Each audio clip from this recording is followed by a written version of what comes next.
Hello বন্ধুরা, কেমন আছো তোমরা সবাই? নিয়ে আসলাম নতুন একটি ব্লগ ভিডিও তোমাদের জন্য। আমরা গিয়েছিলাম গ্রামের বাড়িতে বেড়াতে গিয়েই আমি বসে পড়েছিলাম কাজে, কারণ কাজ করবার মতো তেমন কেউ ছিল না। উনি আমার মাসির শাশুড়ি মা। আমরা গ্রামে গিয়েছি তাই উনি আমাদের দেখতে এসেছে। ওই দেখছো, উনি আমার দাদা হয়। উনি এসেছিল আমাদেরকে দেখতে। বয়স্ক মানুষ কাজ করবে, আমি বসে থাকবো, তা কেমন করে হয় বলো? ছোট চিংড়ি মাছ রেখেছিলাম বড়া খাবো বলে। চিংড়ি মাছগুলো মাসির শাশুড়ি মা বেছে নিচ্ছে, আমি কাটছি হলো কাঁকড়া। এই কাঁকড়া এখনই নিয়ে আসছে ভ্যানে, তাই মনোরমের বাবা কাঁকড়া রেখেছে। এই কাঁকড়াগুলো নদীতে ভেসে ভেসে আসে আর একসাথে অনেকগুলো ধরা পড়ে।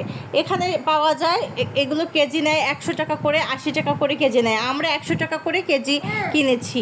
কাঁকড়াগুলো কামড় দিচ্ছিল আমার হাতে, কিন্তু তাও আমি কেটে দিচ্ছিলাম, যতক্ষণ কেটে দেওয়া যায় আর কি, যতক্ষণ সাহায্য করা যায় আমি তাই ভাবছিলাম। ভিডিওটি মনোরমের বাবা করছিল। ভিডিও করতে চায় না মনোরমের বাবা, বকাবকি করে, কিন্তু আমি জোর করে বললাম যে না, তুমি এখন ভিডিও করো, দেখাও যে কী করে আমি কাঁকড়া কাটছি, আমি দেখবো যাতে ভিডিও ভালো হয়। বন্ধুরা, আমি না শাড়ি পরেই গিয়েছিলাম শ্বশুরবাড়িতে। ভাবলাম না শাড়ি পরে যাই, ভালো দেখাবে, তাই শাড়ি পরেছিলাম। শাড়ি পরে 2 বাচ্চাকে নিয়ে জার্নি করেছি। মনোরমের বাবা সবসময় রাখে, কষ্ট হয় না এর জন্য আমার মহিষী মাকে আমি রেখেছিলাম। মহিষী মাকে ওর বাবা আদর করছে, দেখতেই পারছো। মহিষী মা বোঝার পরে এই প্রথম আমরা গ্রামে আসলাম। গ্রামে আসছি, মাছ ধরবো না তা কেমন করে হয় বলো? তাই এই পুকুর থেকে এখন মাছ ধরবো আমরা। এবং আমাদের পুকুরের ওই পাশে একটা ডোবা আছে, ডোবা থেকে আমরা মাছ ধরবো। ওই ডোবায় কই, শিং, দেশি মাছগুলো হয়। আর এই পুকুরে বড় মাছ হয়, রুই হয়, কাতল হয়, মৃগেল হয়, সিলভার কাপ মাছ হয়। আমার শাশুড়ি মা বলে যে এখানে নাকি মাছ তেমন নেই, আসলে তেমন পাওয়া যায় না মাছ।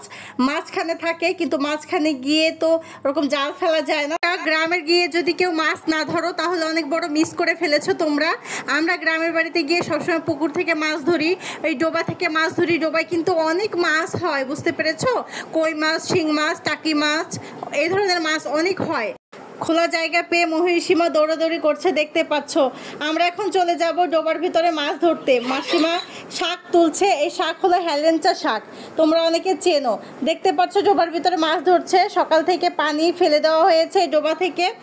এবং আমরা কি মাছ পেয়েছি তোমাদেরকে দেখাবো বন্ধুরা। এখানে কিন্তু অনেক মাছ হয়, কিন্তু এবার বেশি মাছ পাইনি। কই মাছ, শিং মাছ, অনেক কিছু হয়। এই যে বন্ধু দেখছো, টাকি মাছ, শোল মাছ এবং কই মাছ পেয়েছে, ছোট বড় মিলিয়ে। এবার আমরা চলে যাব বাড়ির ভিতরে। এর আগে তোমাদেরকে আমি একটু জমি দেখাই, তাকিয়ে দেখো, যতদূর চোখ যায় ততদূরই কিন্তু আমাদের জমি। এখানে ধান হয় বন্ধুরা, এত তরমুজ হয়। তরমুজের সময় সবই জমিকে জমি, শুধু তরমুজ হয় আর তরমুজ হয়।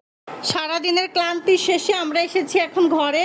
বুঝতেই পারছো অনেক কষ্ট হয়েছে বন্ধুরা, কিন্তু গ্রামে যখন আসি না এত ভালো লাগে, ইচ্ছা করে না যে ঢাকা শহরে যাই, ঢাকার ভিতরে ঢুকি, মনে হয় যেন গ্রামে থেকে যাই। সত্যি কথা, এই পদ্মা ব্রিজ পার হওয়ার পরে যে সুন্দর বাতাস, আমার এত ভালো লাগে আমি তোমাদের বোঝাতে পারবো না।